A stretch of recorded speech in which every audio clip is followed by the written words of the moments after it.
다윗이 많은 시편을 썼어요.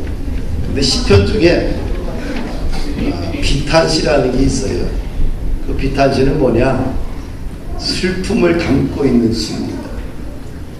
왜 슬프냐?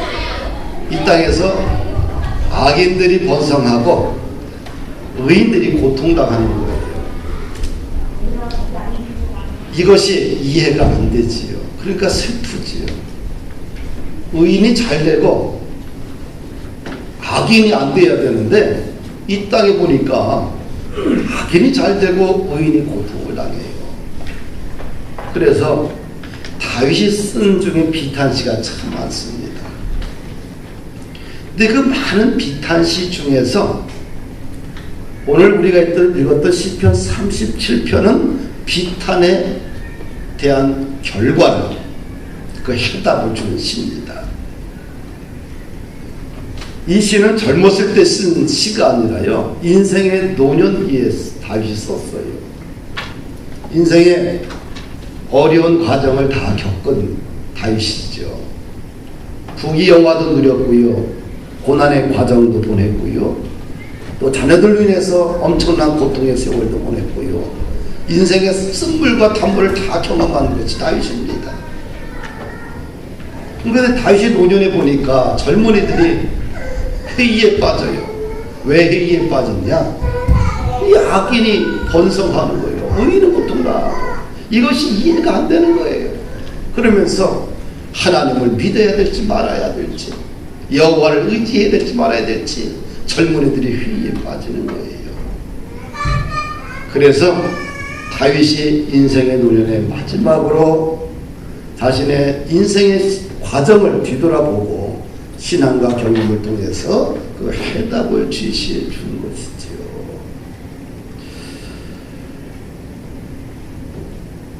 인생을 짧게 보게 되면 성공한 사람과 실패자가 똑같이 양분되는 것 같아요.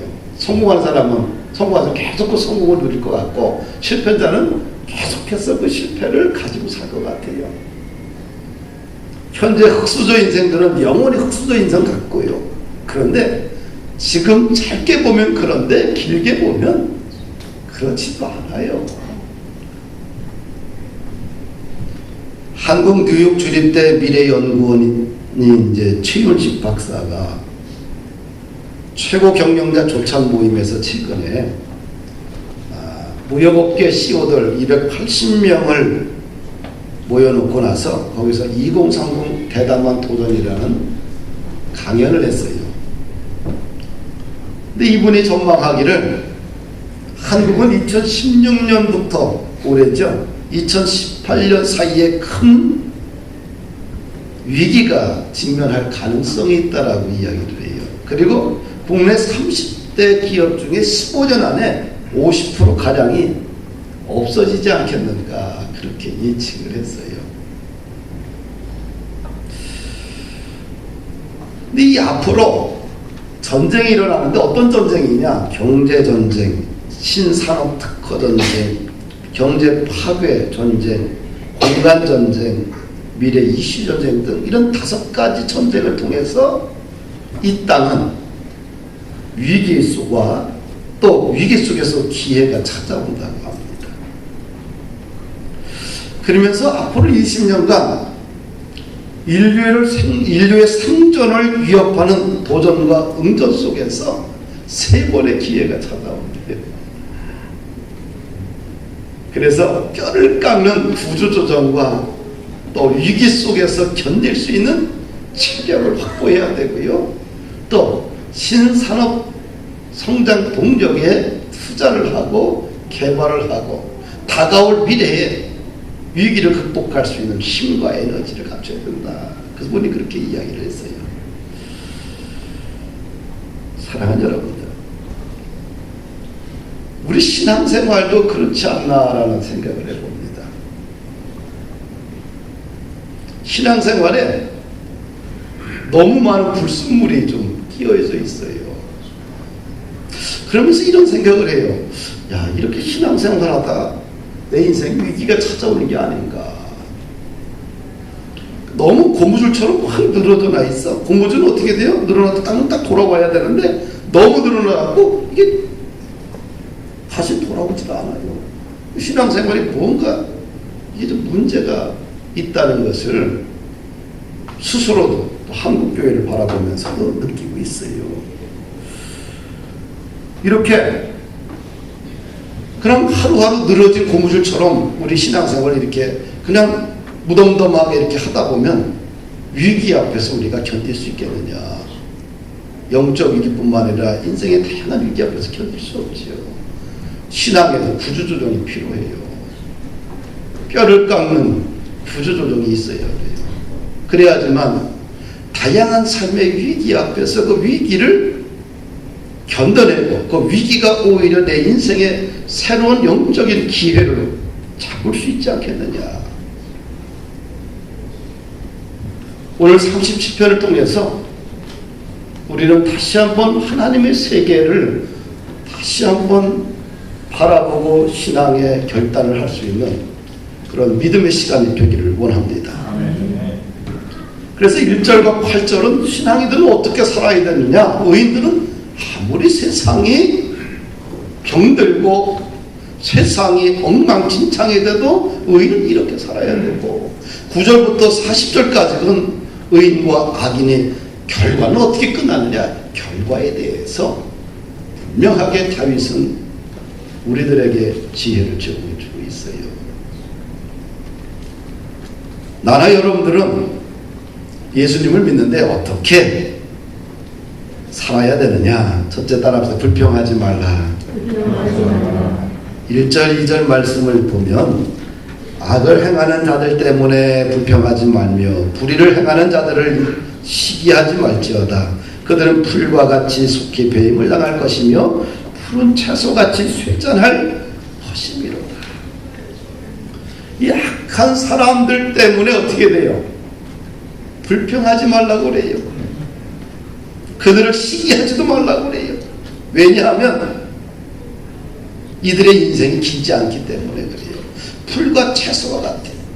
풀과 채소는 어때요? 한철 왕성하게 살아다가 그 다음에 때가 되면 어떻게 돼요? 싹 사라져 버려요. 다 시들어지고 말라져 버려요. 악인의 형통은 풀과 채소같이 일시적이라는 거예요. 영원하지 않다는 거예요. 우리가 왜 예수를 믿습니까? 영원한 은혜가 있기 때문에 그래요. 일시적으로 잘 되려고 예수 믿는 거 아니잖아요. 그렇죠? 악인이 번성하는 시대입니다. 악인이 형통하는 시대입니다. 속상해하지 말고 어떻게 살아야 돼요? 불평불만하지 말고. 이 악인의 인생은 영원한 것이 아니다. 일시적인 것이다. 이 악인을 불평하고 또 악인을 시기하고 악인에게 분노를 하게 되면 어떻게 악은 악을 만들어내게 돼 있어요. 오늘 우리 한국 사회의 가장 큰 이슈는 성소수자들로 인한 어떤 가치관의 분열이 아닌가라는 생각을 갖습니다. 이들로 인하여서 전통적인 가정의 가치, 국가의 가치, 이런 성경의 가치가 뒤바뀌고 혼란한 가운데 있어요. 이들은 세 가지를 주장합니다. 동성결혼의 합법화를 추진을 해요. 여자와 여자가 결혼하고 남자와 남자가 결혼하자는 법을 갖다 만들자는 겁니다. 법 개정을 하자는 거예요. 창조질서 무시하지요. 가정의 기본적인 가치를 깡그리 무시하지요. 또 두 번째, 이들은 동성애자들은 성적 자기 결정권은 불가항력적이라는 거래요. 그러면서 동성애를 합법화하려고 합니다. 동성애는 일탈이 아니라 하나의 자연스러운 감정이고 욕구라는 겁니다. 이성 간의 성적 감정이 자연스러운 것처럼 동성애자들끼리의 성적 취향도 정죄의 대상이 아니다. 성적인 자기 결정권은 불가항력적이라는 거예요. 이건 자연스러운 욕구고 감정이고, 그러면서 합법화합니다. 남자가 남자를 사랑하고 여자가 여자를 사랑하면서 성적인 욕구를 채워가는 것이 자연스럽다는 거예요. 이건 또 이성 간의 사랑이나 똑같다고 이야기를 해요. 분속임이 있지요. 세 번째는 동성애자들은 모든 인간은 원칙적으로 공평해야 하며 평등권을 보장받아야 된다고 그들은 주장합니다. 근데 우리나라 헌법이 말하는 평등권은 뭐냐? 절대적인 평등이 아니에요. 동일한 것에 대한 평등입니다. 다른 것에 대해서는 불평등하게 다루는 것이 사회정의를 실현하는 것이지요. 그래서 이들은 개인의 인권과 평등이라는 단어 뒤에 숨어서 자신의 잘못된 쾌락주의를 합법화하고 사회의 공동체의 기본적인 가치를 뒤흔들어 버리는 악한 사람들이에요. 이런 쾌락주의가 얼마나 오래 갈까요? 동성애는 결혼 생활을 통해서 자녀가 태어날 수도 없습니다. 이들의 인생은 안개처럼 곧 사라지게 됩니다.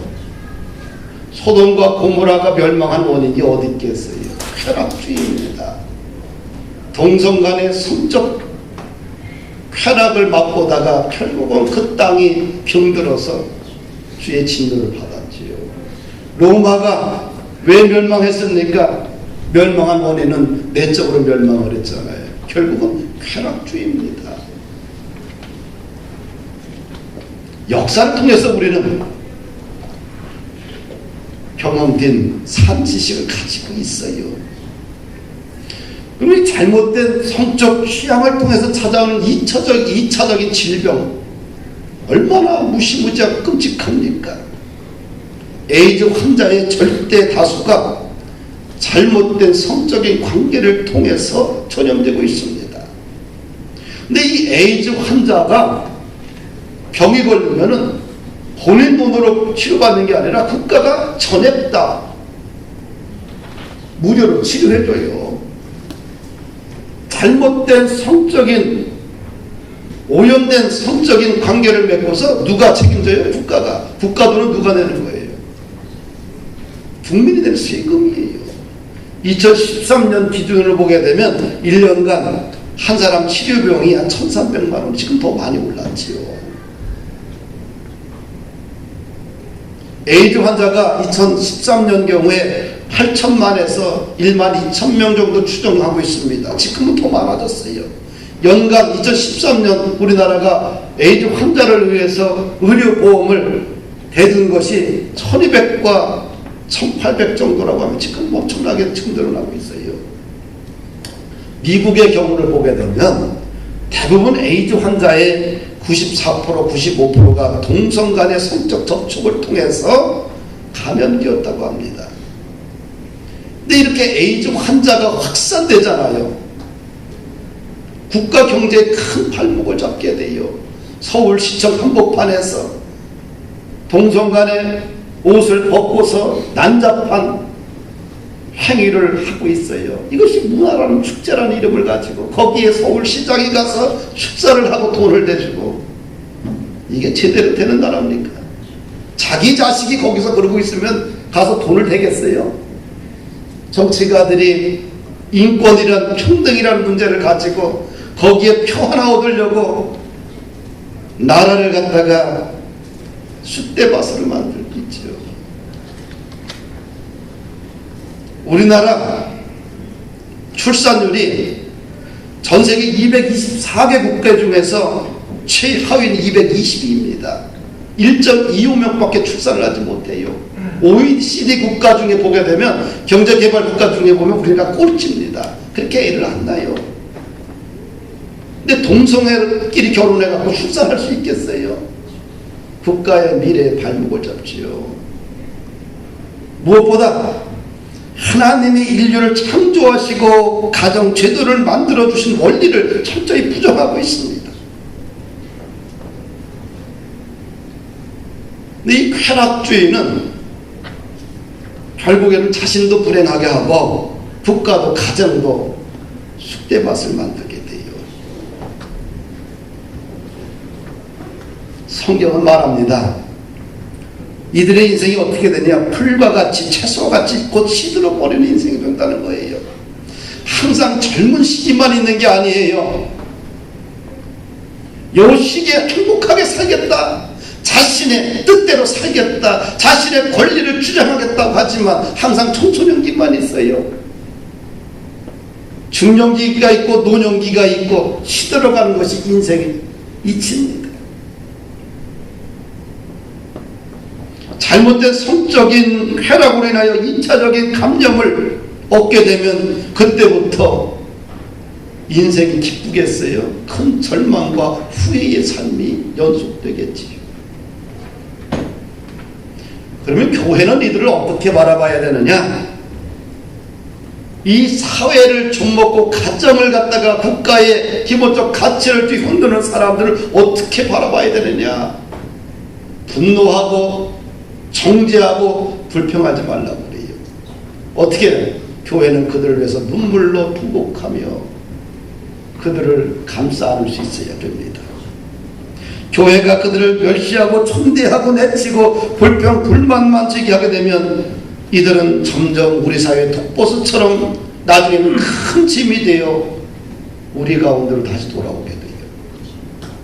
율법으로 안경을 보게 되면 이들은 멸망의 자식이요, 구원받을 수 없는, 구제받을 수 없는 자식이지만 성경은 뭐예요? 복음의 시각이 있어요. 복음은 뭡니까? 정죄하지 않고 그 죄가 있지만 그럼에도 불구하고 하나님의 은혜로 감싸주는 거예요.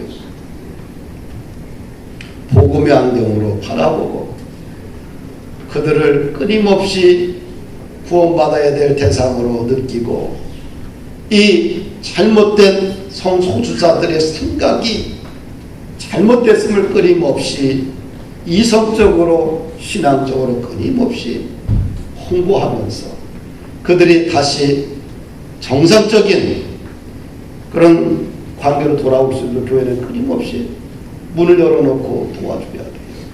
할렐루야. 악이 번성한다고 해서 악인이 잘 된다고 해서 불평불만하지 말라는 거예요. 그들은 아침 안개처럼 곧 시들어져 버린다는 거죠. 두 번째로 다윗은 여호와를 의뢰하고 선을 행하라고 그래요. 3절을 보니까 여호와를 의뢰하고 선을 행하라. 여호와를 의뢰한다는 말은 문자적으로 말하면 모모에게 매달린다라는 말입니다. 의인들은 누구에게 매달려야 될까요? 여호와께 매달리라. 할렐루야. 여호와께 매달린다는 것은 여호와를 항상 의지한다는 말과 같은 말입니다. 어떤 순간에도 내 의지의 대상 오직 여호와밖에 없다. 그리고 성실하게 삶을 살자. 이것이 이 땅을 살아가는 성도의 모습이라는 거예요. 그 다음에 4절을 보니까 여호와를 기뻐하라 이렇게 말합니다. 같이 읽읍시다. 또 여호와를 기뻐하라. 그가 네 마음의 소원을. 아침에 잠에서 깨어나면 어떤 생각이 여러분들의 마음을 지배합니까? 근데 아침에 잠에서 탁 깨자마자 내 마음을 지배하는 것이 그 사람의 순간의 분위기고 감정이고 하루를 지배할 수 있다는 거예요. 그렇죠?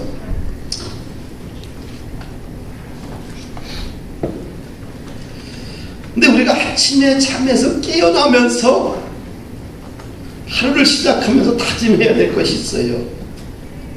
하나님,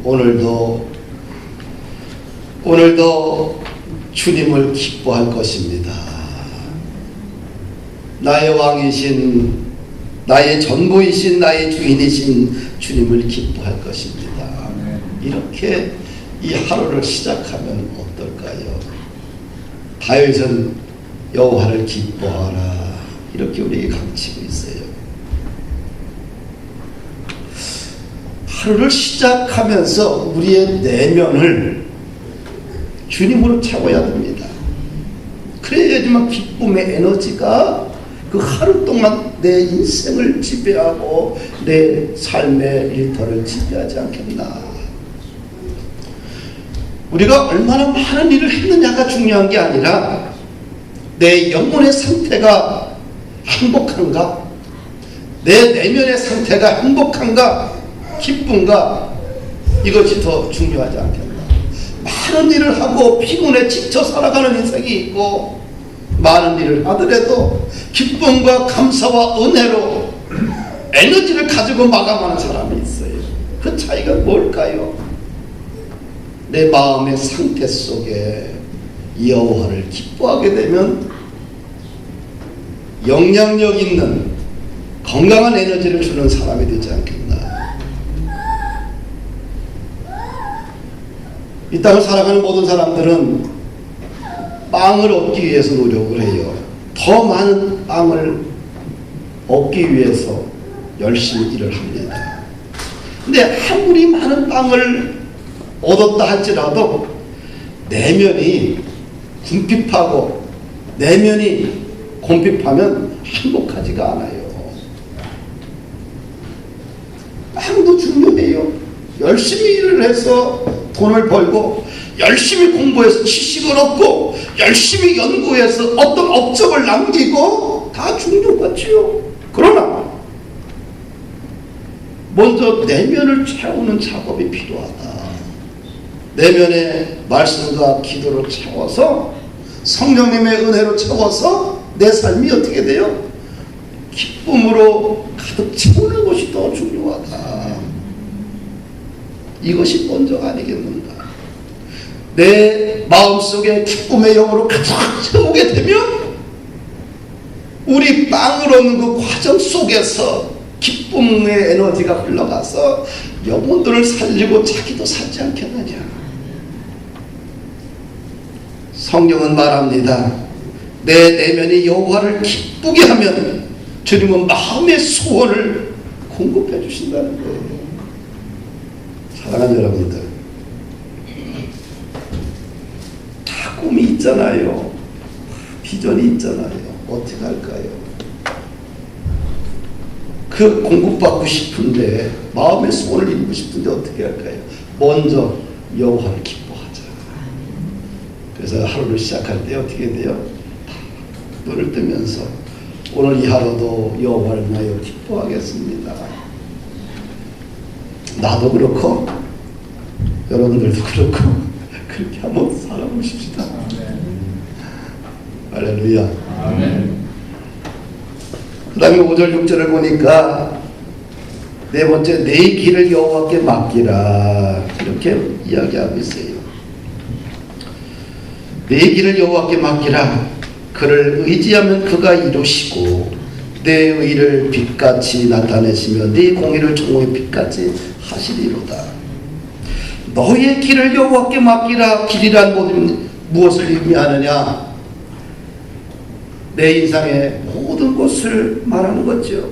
나의 계획도 목표도 방법도 다 누구에게 맡겨야 돼요? 하나님께. 이 맡긴다는 말 자체는 갈날이라는 원어적 의미인데 돌을 굴리다, 위임하다는 뜻이에요. 나의 인생의 길을 누구에게 위임하는 거예요? 여호와께 위임하는 거예요. 근데 소극적으로 위임하는 것이 아니라, 이것은 수동적으로 맡기는 것이 아니라 하나님이 나를 쓰시기에 가장 합당한 모습으로 나의 인생을 순종함을 내어 드리는 거예요.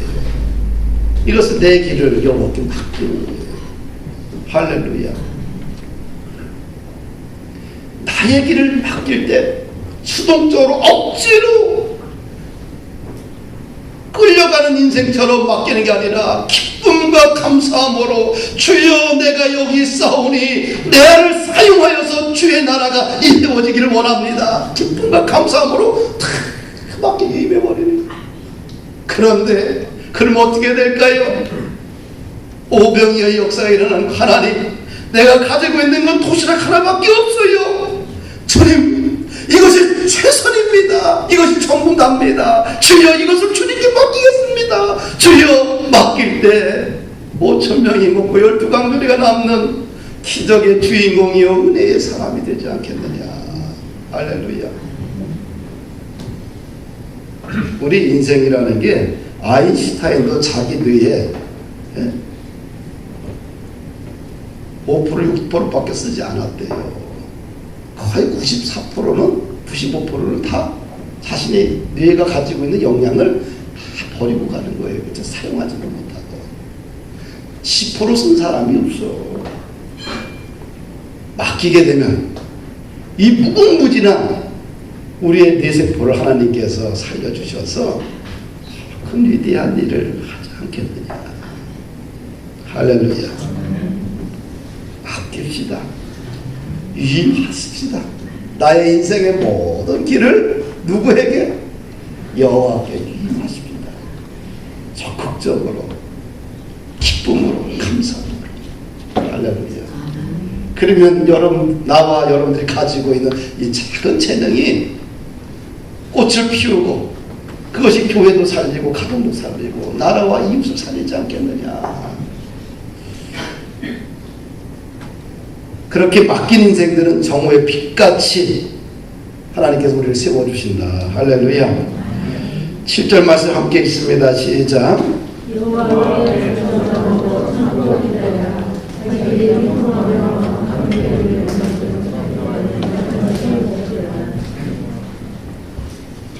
여호와 앞에 잠잠하고 참고 기다리라. 그러면 어떻게 자기 길이 형통하며 악한 길을 이루는 자 때문에 불평하지 말라. 고난을 당하거나 악한 사람으로 인해서 정신적, 경제적, 여러 가지 관계적, 감정적 피해를 당할 때 어떻게 처신해야 되느냐? 싸워야 되느냐? 불평불만해야 되느냐? 죽고 살기로 가서 이 문제를 해결해야 되느냐? 의인들은 어떻게 행동해야 돼? 여호와 앞에 잠잠하고 참고 기다려라. 인내하라. 이렇게 이야기를 해요. 할렐루야. 이 고난의 한가운데 있을 때 인내하는 것이, 여호와 때문에 인내하는 것이 오히려 신앙에 도움이 된다는 거예요.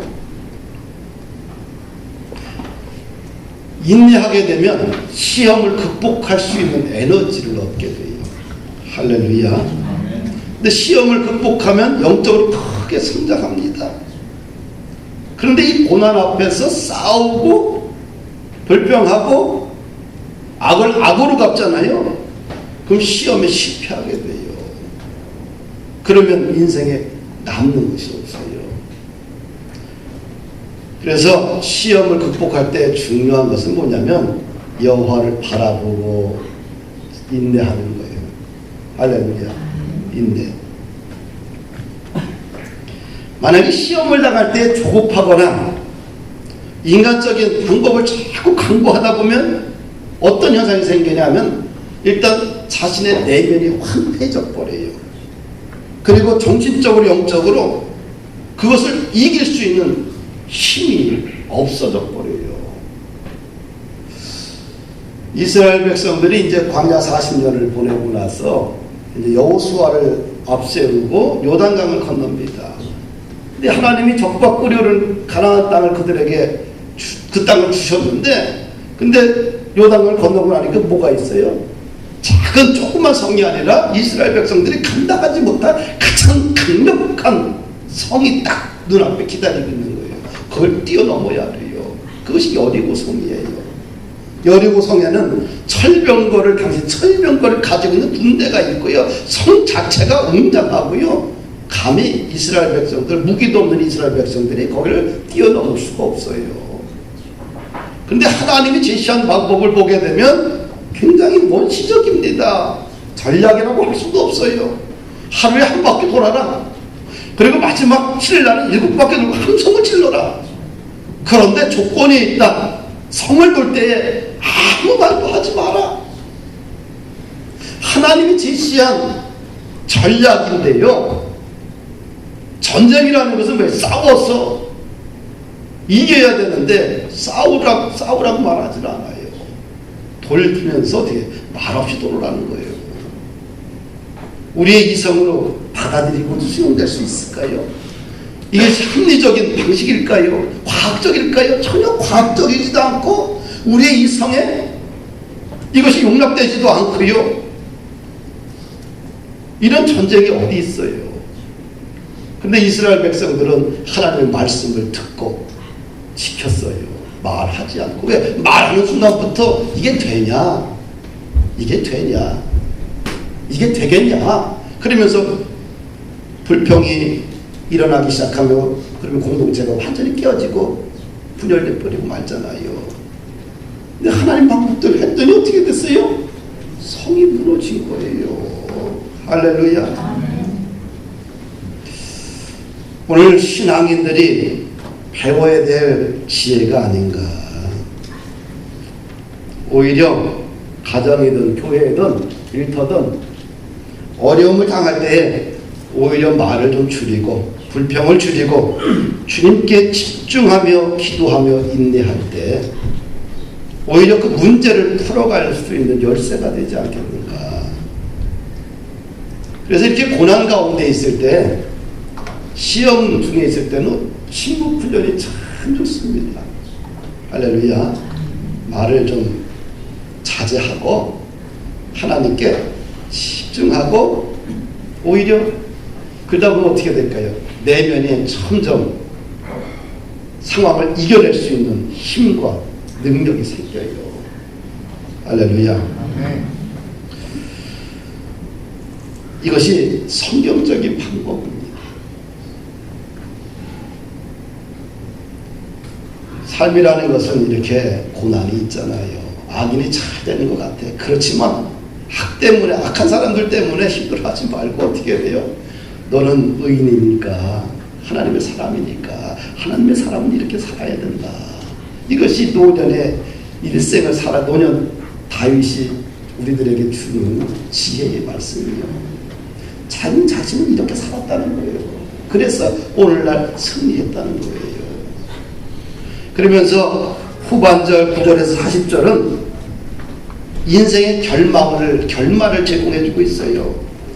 악인들의 결말, 의인들의 결말이 어떻게 되느냐. 악인들은 망하지만 의인들은 고난을 당하지만 결국에는 영원한 영생을 선물 받는다는 거예요. 할렐루야. 아주 명쾌하게 고난의 결말을 다윗이 정리해주고 있어요. 여러분들이 집에 가서 9절부터 40절까지 잘 읽어보세요. 그리고 좀 위로를 받고 좀 힘을 얻기를 원합니다. 그래서 좀 견고한 신앙인이 되기를 원합니다. 한 두 가지만 말씀을 읽어주면 9절 보니까 진실로 악을 행하는 자들은 끊어질 것이나 여호와를 소망하는 자들은 땅을 차지할 것이다. 그 다음에 28절 보니까 여호와께서 정의를 사랑하시고 그의 선도를 버리지 아니하심으로 그들은 영원히 복을 받으나 악인의 자손은 끊어질 것이다. 다 그러네. 하나님의 자녀는, 의인은 어려울 때 부끄러움을 당하지 않고 의인은 영원히 살지만 악인은 하나님께서 그의 팔을 놓으시기 때문에 어려움을 당하고 결국 멸망당하고 다 쓰러진다는 거예요. 이렇게 의인과 악의는 결국 아주 이렇게 다르게 나타나고 있어요. 우리가 지구에서 우주선을 발사할 때 어떻게 돼요?